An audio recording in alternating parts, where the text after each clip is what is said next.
2024. So as we come up on the next Republican debate, it's really, I'm going to still watch it because it's going to be dramatic and it's going to be kind of fun to watch.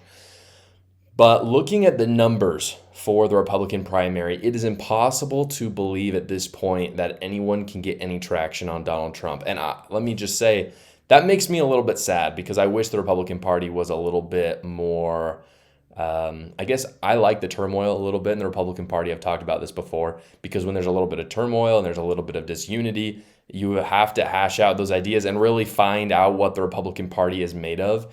But at this point, things cannot get worse for everybody else, except Donald Trump, obviously. Mike Pence dropped out this last week. If you didn't see, pretty much Mike Pence dropping out was the most popular thing that he's done his whole campaign. And I'm not even being rude when I say that. Like, Mike Pence drops out.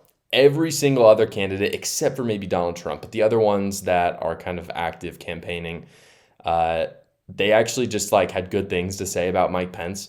If you look at his approval, his approval rating numbers, they went up after he dropped out.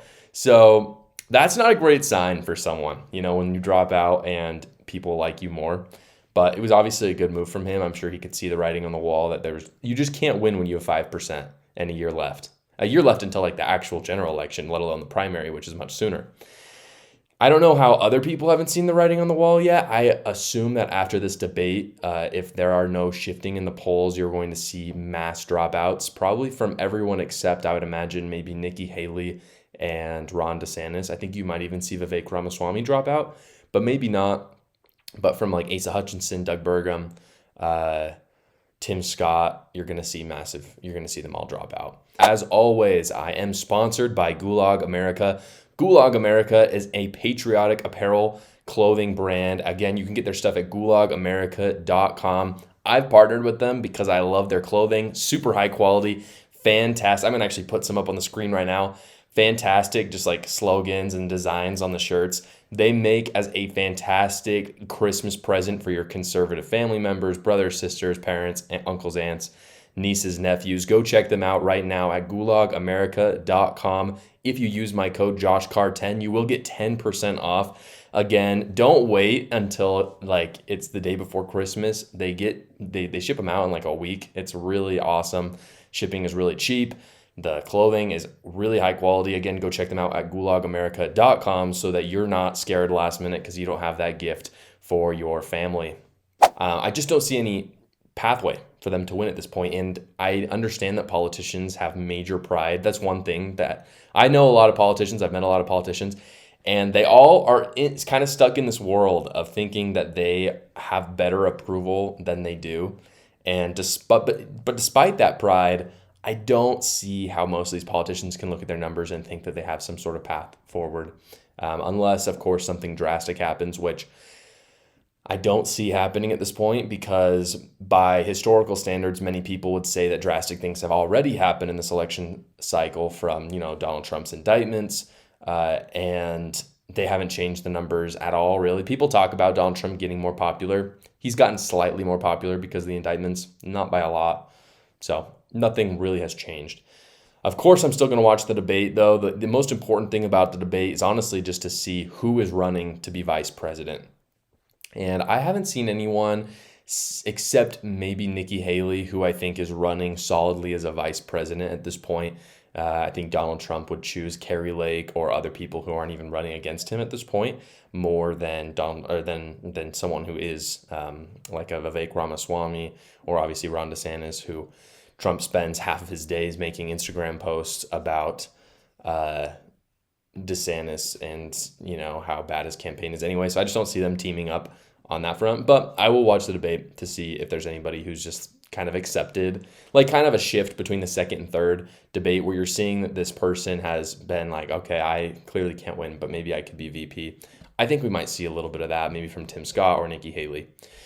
So today, because I don't believe that any of the other candidates have any shot at winning, again, I'm not happy to say that, but I just think that's the reality. Today, we're going to be talking about things between Trump and Biden, and we're going to be talking a lot about the polling nationally, but more than nationally, we're going to be talking about the swing states because that's what matters. When you look at the polling, it's neck and neck at this point, and the national polling, that is, it's very neck and neck. But that's how it's been for a long time. Like you go back to 2016, in many ways it was neck and neck. Hillary Clinton was actually leading in a lot of those polls. 2020 was very neck and neck. And so I think we need to take a step back and really think about what it means to win an election in the United States in 2024, which of course is going to come down to the swing states. It's talked about all the time, but in 2020, Trump lost by about 40,000 votes just between those swing states that he needed. And so the battle for those key races in like Pennsylvania and Wisconsin are very fierce right now. And I'm frankly aware of a lot more that Biden is doing in those swing states than Trump on the ground. So I'm going to break down 538 polls. 538, if you didn't know, is a company run by ABC News, and essentially all they do is take all these polls and they kind of average them out. And so I'm going to pull up this graphic right now. What you're looking at right now is polling nationally between Biden and Trump. And what you can see here is that Trump, in a decent amount of the most contemporary polls, is leading by a small factor, though there are some with Biden also leading. So you can see the most recent ones have Trump up, this one by 6 points, which is pretty significant, and one by 2. One thing that's important to point out about this one with 6 points, though, is that Biden, so this is not just a poll of just Biden and Trump. This also includes Robert F. Kennedy Jr. and Colonel West. And so this brings into, I'll talk about this in a second, but because this poll included them, it brings into play a really important factor, which is, will Kennedy and West make it to the general election? And if they do, that could have really insane consequences for perhaps either party. I'm not really sure which one yet. After that, you can see just between Biden and Trump, Trump's winning by 2, then Biden up by 1, Trump by 2, Biden up 1, 3, and 1. So it's basically dead even. Some have Trump winning, some have Biden winning. They're neck and neck. So as I said before, the people that have a large effect in this, though, is then West and Kennedy. So technically Democrats, there are other Democrats running against Biden, but for the purpose of this, all we really care about are the other parties, the independents, and I think West is running under the Green Party. Because the Democrats that are running, the polling is not in their favor. Like, people say that Biden is really unpopular on the Democrat side, and this is slightly true, but it's not as true as people would like to think. Democrats still, by and large, between the leaders and just the general membership, believe that Biden is their best shot to win Trump, and I don't actually, or to beat Trump, and I actually don't think that that's a super illogical conclusion to come to when you consider the fact that he did beat Donald Trump in 2020. Yes, he's had a terrible track record, and that's something important, but Donald Trump has also had the same kind of bad track record in the eyes of the general public as Joe Biden has, and so I'm not sure it will swing as many votes as people are saying. So there's no sign of those other Democrats beating Joe Biden. That's just not going to happen. So it's not going to affect the general election unless they somehow begin running as independents. Then that could be a different story. But as of now, they're running as Democrats. The Democrat Party is not running a primary, so it's not really going to matter. Unless they go for an independent like Kennedy or West. So talking about West first, West is very interesting because he's running as the Green Party. So West is not going to be taking Republicans on his side. Like absolutely zero Republicans or conservative-leaning independents are going to vote for West. It's not going to happen because he is probably the most radical who is running right now, running with the Green Party. So essentially, throughout all polls, he's taking about 2 to 4% of the general voting, and all of that is coming from the liberal Democrat side. And so this is really fascinating when you look at the polling between Joe Biden and Trump, where the majority of the polls has Trump leading by about 2 to 4%. And so the question, and this is something that I think the Biden team is looking at very intently, which is West going to make it to the general election? Like, will he leave his name on the ballot knowing that he's going to lose? Because if he does, there's a good shot that Donald Trump wins because West is going to take 2 to 4% of the liberal vote. But if he decides that he doesn't want to do that, and if Joe Biden's team convinces him not to, which I'm certain that they'll try to do that, then Trump might be in trouble again, and we're going to see this neck and neck race again.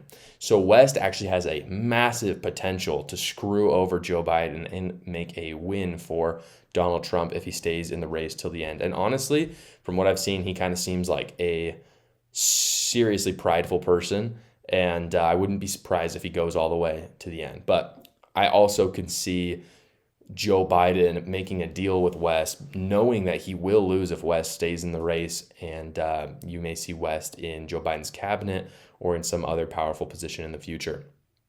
Now moving on to Kennedy. He is basically getting about 14 to 20% of the vote right now, and that's quite a large range. I think just from the polls I've seen, I think the lower end is probably more accurate, like 14%. This is what 538 says, and I think that's more accurate. 14%, though, is quite large. And so it's not big enough to win. I don't think most people believe that Kennedy will win, but it's super unclear right now whether RFK Jr. is taking votes from Joe Biden or from Donald Trump. And this is what is so important. Look it up right now. Just look up. Is RFK Jr. taking more votes from Donald Trump and Joe Biden? You will see a plethora of news stories and analyses by both sides saying totally taking it from Donald Trump and others who are saying totally from Joe Biden. And the reality is nobody has any clue as of now. And if he stays in the race longer, we may have better polling information on that. But as of now, it is super unclear. What is important, however, is not what it looks like, though, on the national scale, but in the swing states. So again, let's remember, Trump lost by 40,000 key votes only in the swing states. If RFK is very popular in those swing states and is taking from Trump or from Biden, that is what's going to matter. So you may see an article that says something. Basically, what I'm trying to get at here is you may see an article that says RFK Jr. is taking more Trump voters. And as a Trump voter or Republican, you think, dang, that's not good. That sucks. But if all of those voters are the Republicans in California, doesn't matter. It doesn't matter at all. All that matters is where are those Republicans? Are those Republicans in New Hampshire, Georgia, Wisconsin, and Pennsylvania? Then you're in trouble. And so I think what you're going to see a lot from campaigns is they're going to be going to those swing states and asking people and finding out what side of these swing states is the RFK Jr. supporters leaving from. Because if they're leaving from their opposition, in many cases, they may actually support and pour money into RFK Jr. in those swing states, knowing that it will help their own campaign. I think that might be an interesting gambit that would pay off depending on the polling. So really quick, I want to go to 538. I want to go to the actual polling in those swing states, and I want to go through who is winning in them. And again, these are going to take the averages of today, or of yesterday, November 2nd. They're going to take the average of all the polling that was done that day and tell us who's winning. So just going down the line, and this is just giving people a little bit of an idea of who is winning right now. If you go to Arizona, Arizona is our first swing state, not as much of a swing state. You have Joe Biden winning by about 3%. If we move down to Florida, believe it or not, we have Joe Biden winning at about 2.5%. That one I'm more skeptical of. Georgia, we have Joe Biden winning by about 1.5%. Moving down to New Hampshire, it's not even close. We have Joe Biden winning by about 10 points. Moving down to North Carolina, we have Joe Biden winning by about 1.5 points. So far, Joe Biden is winning all the swing states according to the available data. And there's still a year left, so I'm not saying this is damning in any way. But I think it's important for people to understand where we're at. Pennsylvania, we have Joe Biden winning by about 4% right now. Going down to South Carolina, we have, this isn't really quite a swing state, but it has been a little bit of a battleground state. We have Donald Trump winning by about 7%. Going down to Virginia, it's not even close. Virginia also is kind of considered more of a battleground state. We have about 11-point lead for Joe Biden. And finally, going down to the big boy, Wisconsin, we have Joe Biden winning by about 8 points right now. So if you're Joe Biden right now, you're actually feeling pretty dang good. And if you're Donald Trump, you are scared and you have work to do in the swing states. And this is what's misleading about the polling. A lot of Trump supporters I've seen recently online are talking about how well Donald Trump is doing in the national polling. And there's some real truth to that. If you look at the national polling, the numbers I just picked up, Donald Trump is probably winning 2/3 of the time.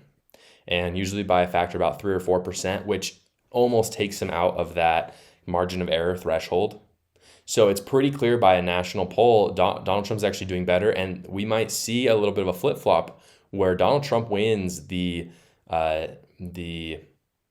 majority of the votes, but loses the Electoral College, which is rare for Republicans. It's usually, if Republicans win, it's usually the opposite. I've heard a lot of people say, I want to kind of dispel this crap. I hear this a lot from people on the right, and it's really dangerous. Because of what happened in 2016 with the polling was off. People had Hillary Clinton winning. People are going to say that the polling is not legit for Donald Trump. The reason why I would caution against that is, what is legit then? Your personal anecdotal evidence? Forgive me if I trust 1,000 people being polled over what you've talked to your friends about. I think it's really arrogant as a supporter of a candidate to say that they're going to win just because of what you've been hearing. So if you want to come at me and say, no, the polling's not legit, fine. But what is more legit than that? Give me a better poll or give me better evidence that your candidate is going to win. And the reason why it doesn't even help is because, A, those polling institutions don't have any incentive to lie to you. They are not the ones, if anything, if a polling person says that Donald Trump is losing, that only makes the Donald Trump's campaign want to go harder there. So that only helps their campaign. So they have no incentive to do that. It also, as a supporter, if you're lying or kind of being wishful about your candidate, that doesn't help anyone either. You need actual hard work to win elections. You actually need strategies. You can't just wish that Donald Trump is going to win. You can't just wish that Joe Biden is going to win because you don't want Donald Trump to win, or because in your head it's unfathomable that someone would vote for the other side. Believe me, in my mind, it is unfathomable that someone would vote for Joe Biden. It makes no sense to me. No one can look at the last 3 years and think that they were better than the 4 years before that with Donald Trump. But unfortunately, it doesn't make sense to me, but it is what it is. We're fighting against, university indoctrination. We're fighting against celebrities, entertainment, the media. We're fighting against big pharma, big tech. And the reality is this is where we're at. And so to lie to yourself, not helpful.